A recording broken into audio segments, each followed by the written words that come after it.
जिस घर की स्त्रियां पति के चरण दबाती हैं उस घर में लक्ष्मी नृत्य करती हैं। लक्ष्मी का वास होता है। चरण दबाओ। दो लोगों को पांव दबाना चाहिए, एक पत्नी को और एक पुत्र को। पत्नी दबाएगी पति के और वही पति दबाए अपने माता पिता के। हाँ या ना। जो बेटा अपने माँ बाप के चरण दबाता है, जो पत्नी अपने, सोचिए कि आप अपने बाप के पांव दबा रहे हैं, माँ के चरण दबा रहे हैं और पत्नी आपके चरण दबा रही है। वह घर क्या है? स्वर्ग है, बैकुंठ है, सब कुछ है उस घर में। जिस घर में बड़ों का आदर है वहाँ भगवान आएंगे। लक्ष्मी अच्छा ये बताओ, भगवान बड़े हैं हमसे या छोटे हैं? जोर से तो बड़े हैं। तो बड़े हैं तो भगवान खुश तब होंगे जब आप बड़ों का आदर करना सीखेंगे।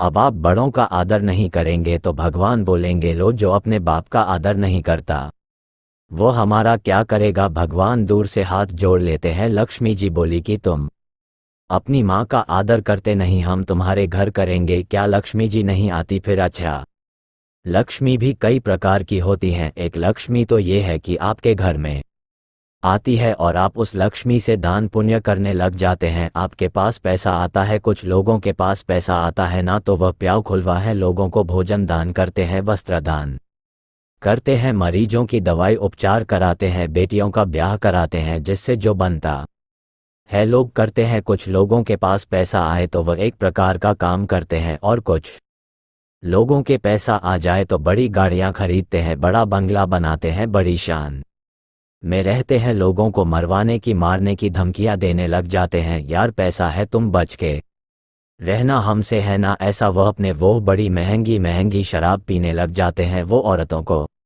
बुलवा करके उनके साथ नाचने लग जाते हैं, वैश्य आगामी हो जाते हैं। तो लक्ष्मी दो तरीके की होती है। एक तो लक्ष्मी जब आती है तो आप धार्मिक हो जाते हैं और एक बार लक्ष्मी आ जाए तो आपकी बुद्धि भ्रष्ट हो जाए और आप सारे गलत काम करने लग जाते हैं। तो आप कौन सी लक्ष्मी चाहते हैं? जो आपके मन को भगवान से जोड़ दे, धर्म से जोड़ दे, या जो लक्ष्मी आपको अधर्म से जोड़ दे? जोर से तो याद रखना, धर्म से जोड़ने वाली लक्ष्मी तभी आएगी जब आपके अधर्म का आचरण होगा, जब आप धर्म के राह पर चलेंगे। यदि आप धर्म के राह पर नहीं चलते हो, लक्ष्मी आए तो आप गलत काम करोगे और फिर आपका नाश। जैसे रावण के पास लक्ष्मी आई, सबसे बड़ा धनवान तो रावण था। हाँ या ना? सबसे अधिक पैसा किसके पास था? रावण के पास। सोने की लंका थी भाई, वैभव था उसका, सबसे धनवान रावण। लेकिन उसने अपनी संपत्ति का क्या किया? महसूस किया, संतों को डराया धमकाया, मारा। कोई भी औरत को उठाकर लंका ले आता, उसके साथ दुराचार करता रावण। उसने अपनी लक्ष्मी का दुरुपयोग किया तो लक्ष्मी सदा के लिए चली गई कि नहीं। रावण के वंश में किसी को फिर लक्ष्मी नहीं मिली। यदि आप गलती करोगे तो आपकी औलाद एक एक को तरस जाएगी। याद रखिएगा, आप यह मत सोचिए कि हमें कौन देखने वाला नहीं। जो लोग लक्ष्मी का गलत उपयोग करते हैं उनकी आने वाली पीढ़ी रुपए रुपए के लिए मोहताज होती है। आपको विश्वास ना हो तो अपने आस पड़ोस में देख लेना, जिनके पास कल तक दौलत थी पर उन्होंने खूब गलत काम किए, अब उनकी औलाद एक एक रुपए के लिए तरस रही है। हाँ या ना? परेशान है। इसलिए रावण के 1 लाख बेटा थे, रावण के 1.25 लाख नाती था। लेकिन बताओ, रावण की संपत्ति बेटों को मिल पाई, पोतों को मिल पाई ना? जो गलत करता है, अपने धन का दुरुपयोग करता है, उसकी लक्ष्मी सदा के लिए टाटा बाय बाय कह के चली जाती हैं। तुम्हारी औलाद आने वाली तमाम पीढ़ियों को तरसना पड़ता है तुम्हारी गलती के कारण। इसलिए धन आवे तो धर्म करना, धन आए तो अधर्म मत करना, धन आए तो धर्म की ओर बढ़ना, पैसा आए तो दीन दुखियों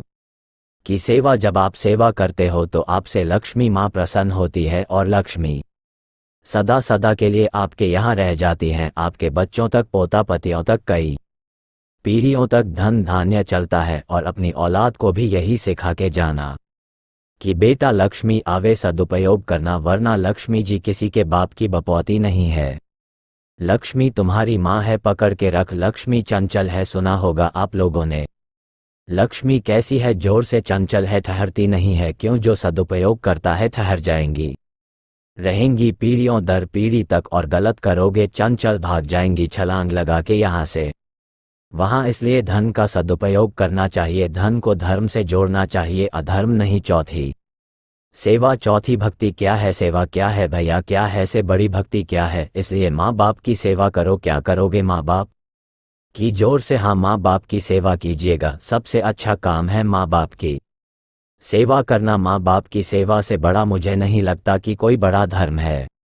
सबसे बड़ा धर्म है माता पिता की सेवा करना। कितने लोग मानते हैं इस बात को कि माँ बाप की सेवा करना सबसे बड़ा धर्म है? किसी ने जप तप किया, बोलो किसी ने जप तप किया, किसी ने उपवास रखा, किसी ने जप तप किया और किसी ने उपवास रखा, पर पूजा उन्हीं की स्वीकार हुई जिन्होंने माँ बाप को साथ रखा। पूजा उन्हीं की स्वीकार हुई जिन्होंने माँ बाप को साथ रखा। इसलिए आप कित भी पूजा पाठ जब तप करो, पर जब तक आपके अंदर सेवा नहीं है, क्या होनी चाहिए आपके अंदर? क्या होना चाहिए? सेवा का भाव। सेवा करना सिखाओ इन बच्चों को, सेवा करना। इन बच्चों के हाथ से गरीबों को रोटी दिया करो ताकि बच्चे देना सीखेंगे। अभी आप देखते हो ना बच्चों को, आप बच्चों को एक टॉफ़ी दे दो और फिर टॉफ़ी मांगो हमें दे दो, बच्चे टॉफ़ी नहीं देते। हाँ या ना? आपने बचपन से यह सिखाया है कि बस लेना है? आपने बच्चों को लेना तो सिखाया है, देना नहीं सिखाया। क्यों? ये बात सही है ना? बच्चों को टॉफ़ी दो और फिर मांगो के दे दो हमें, आधी हमें दे दो, नहीं देते। हाँ या ना? नहीं देते ना, वो सारी खुद खाते हैं।